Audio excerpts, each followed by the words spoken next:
I wish that I were in a mood for good humor, but I'm not.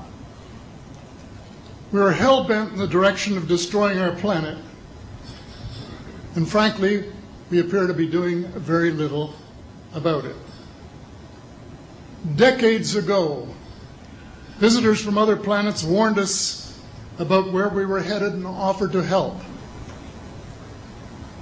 But instead, we, or at least some of us,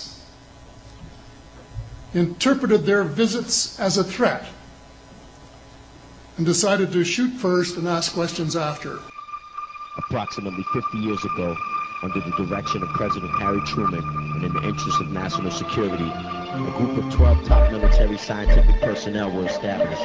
This group's primary objective was to desensitize us to the truth and to suppress the material evidence that our planet is being visited by a group of extraterrestrial biological entities called the Greys, the Grand Deception. Yo, sometimes the road to the truth is so elusive it's confusing and reality becomes illusion. If I showed the masses where we was at and where we was going, I'd shatter the social balance of the world as we know it. I'm talking about the Grand Deception of 1947, when our souls were sold to the heavens for technologically advanced weapons, enhanced brain implants and mind control methods. MJ-12 is not majestic, and the focal point of our problems on this planet are not domestic. You can accept it or be stupid and be a skeptic and fail to recognize the secret society's death wish. 97% of our presidents were Masons, responsible for laundering trillions of dollars from the nation for the construction of underground military installations, abductions and cattle mutilations, experiments on human patients that take place in several subterranean bases, 150 stories below a basement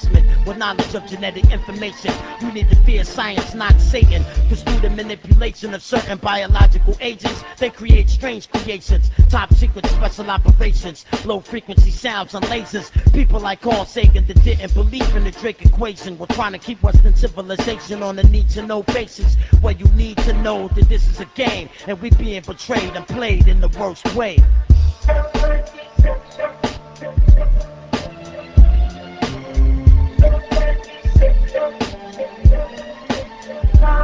Yo, let me explain the true essence of the collective and the Sumerian text hidden message. Genesis 1:26. Let us make man in our image under our likeness. First of all, who's they? You see, if God was truly a single entity, that's not what he would say. We, as the Elohim, gods and goddesses, possess a marvelously monstrous subconscious life forms that speak in very high-pitched sounds and squeaks, short staccato clicks and beats, a highly advanced form of speech. Even though to us it seems like they only chatter in their teeth, they used to swim deep in the oceans beneath, till their fins transformed into limbs and they started to creep. Then they evolved into mammals with feet and walked right from the shorelines onto the beach. They use gravity, cause it's actually the only force around that could slow time and the speed of light down. Their energy grid network opened the gateway from Earth to any point in the universe. Living organisms in various geomagnetic gravitational anomaly areas. Space expedition teams in the lunar region reported seeing scissor pyramids and tetrahedrons. Liquid-filled shoes is what they use to walk across the moon without leaving a clue of where they've been for the past 23 billion years before life on the surface even appeared. I hope you become aware when I'm spitting in your ear was intended to stimulate your left brain's hemisphere. I know it sounds weird, all these motherfucking answers to questions to the Grand Deception.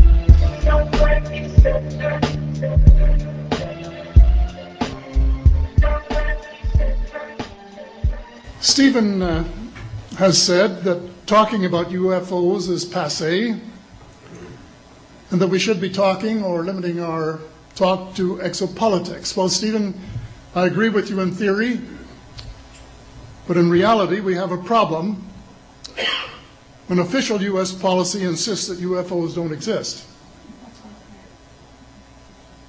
The veil of secrecy must be lifted, and it has to be lifted now, before it's too late. It is ironic that the U.S. would begin a devastating war, allegedly in search of weapons of mass destruction, when the most worrisome developments in this field are occurring in your own backyard.